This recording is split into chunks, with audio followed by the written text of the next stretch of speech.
നാട്ടിൽ ഒരു വാഹനം ഓവർടേക്ക് ചെയ്യാൻ പോലും ആളുകൾക്ക് പേടിയാവുന്ന തരത്തിലേക്ക് ലഹരിയുടെ ഉപയോഗം നാടിന്റെ സമാധാനത്തെ കെടുത്തുകയാണ്.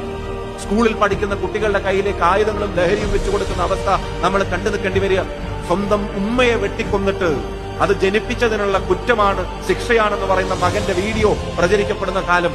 എന്നിട്ട് അറസ്റ്റ് ചെയ്ത് കൊണ്ടുപോകുമ്പോൾ മാധ്യമങ്ങളിൽ വാഹനത്തിലിരുന്നിട്ട് മാധ്യമങ്ങൾക്ക് ഫ്ലൈയിങ് കിസ് കൊടുക്കുന്ന അവസ്ഥ. നിങ്ങൾക്കറിയാം, മുത്തശ്ശിയെയും അമ്മാവനെയും ഒക്കെ കൊന്നിട്ട് ശ്രീനഗറിലേക്ക് ടൂർ പോയതിന്റെ കാര്യങ്ങൾ വായിക്കേണ്ടി വരുന്നു.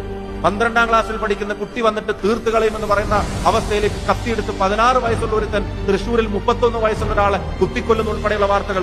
ഞാൻ പറയുന്നു, നാട്ടിൽ മുഴുവൻ കെട്ട കാര്യങ്ങൾ നടക്കുന്നു എന്ന് പറയാനല്ല, പക്ഷെ അപകടകരമായി ലഹരിയുടെ ഉപയോഗം ഉൾപ്പെടെയുള്ള കാര്യങ്ങൾ, പ്രവണതകൾ വർദ്ധിക്കുമ്പോൾ, ഗുണ്ടായിസവും ക്രിമിനലുകൾക്കും ഈ പറയുന്ന ആനുകൂല്യങ്ങൾ കിട്ടുമ്പോൾ, അവിടെ ഭരണകൂടം നിശ്ചലമാകുമ്പോൾ ഈ നാടിനെ നേർവഴിക്ക് നടത്താൻ വേണ്ടത് ചങ്കിന്റെ എണ്ണ കൂടുതലല്ല, നാടിനോടുള്ള താല്പര്യമുള്ള ഭരണകൂടം നാട്ടിൽ അധികാരത്തിൽ ഉണ്ടാവണമെന്നുള്ളത് ജനങ്ങൾ ആഗ്രഹിക്കുന്ന തീരുമാനം.